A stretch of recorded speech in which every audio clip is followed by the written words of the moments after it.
Jards Macalé died of cardiac arrest on the 17th of November 2025 while hospitalized for treating pulmonary lung problems, specifically emphysema. Few artists in Brazil have walked a path as fearless, unconventional, and uncompromising as Jards Macalé. A man who refused labels, challenged musical norms, and reshaped the boundaries between samba, experimentation, cinema, and counterculture. This is the story of Jards Macalé, the cult icon who influenced generations, lived intensely, and left behind a body of work as provocative as it is poetic. Today, we explore his biography, lifestyle, net worth, artistic impact, and the legacy he leaves after more than 5 decades of innovation. Jards Anete da Silva was born on the 3rd of March 1943 in Rio de Janeiro. From childhood, he absorbed the sounds of the city samba from the streets, radio crooners, post-war jazz, the rising wave of bossa nova. He studied classical music, practiced piano, and later took up guitar. His passion for blending styles appeared early. Macale wasn't interested in staying inside musical boxes. In the early 1960 seconds, Macale entered the professional music world.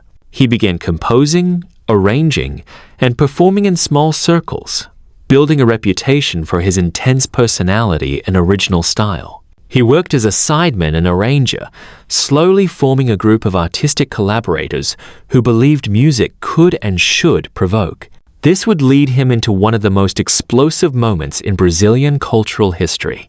By the late 1960 seconds, Brazil's Tropicalia movement was in full bloom, a revolution blending rock, samba, psychedelia, and political resistance. Macale became a crucial, though sometimes misunderstood, force in that world. He worked with Gal Costa, Caetano Veloso, Gilberto Gil, Wally Salomão, and Torquato Neto, helping shape radical new musical forms. But Macale wasn't a follower. He often criticized the movement, even while contributing to it. His famous declaration, "I am against, always," summed up his tension with the mainstream, even the avant-garde mainstream. Macale also made a name for himself in Brazilian cinema. He composed for influential films, including Macunaíma, 1969, one of the most iconic works in Brazilian film history. His approach to soundtracks was as unconventional as his music, dissonant, atmospheric, and deeply emotional. Throughout the 1970 seconds, his live performances became legendary, unpredictable, raw, and filled with both beauty and tension. Macale became known for clashes with record labels, journalists, and even fellow musicians. He rejected commercialism, resisted censorship during Brazil's dictatorship, and refused to fit into any stylistic category. This often pushed him to the margins, where he thrived artistically, but struggled economically. Still, he kept producing albums, performing internationally, and inspiring a growing underground following. In the 2000s and 2010 seconds, a new generation rediscovered Macale. Indie artists, rock musicians, and newcomers embraced his work. He collaborated on new recordings, appeared in documentaries, and performed in major festivals. His later albums, raw, poetic, full of electric tension, were critically acclaimed.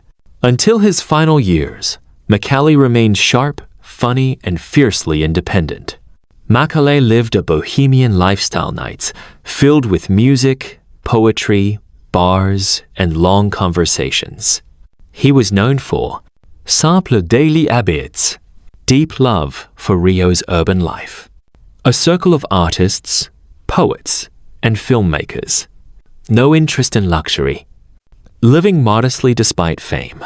He kept his personal life private, but friends often described him as intense, loyal, and intellectually restless.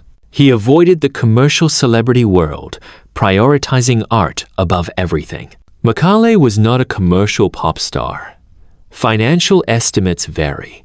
Most sources estimate his net worth at $500,000 to $1 million USD at the time of his passing, largely from royalties, performances, film soundtrack rights, intellectual property. He was never driven by money. His focus was always artistic freedom. Jards Macalé passed away on the 17th of November 2025 at age 82 after complications related to emphysema and cardiac arrest. His death sparked tributes across Brazil. Musicians called him a lighthouse. Poets praised his lyricism. Fans celebrated his rebellious spirit.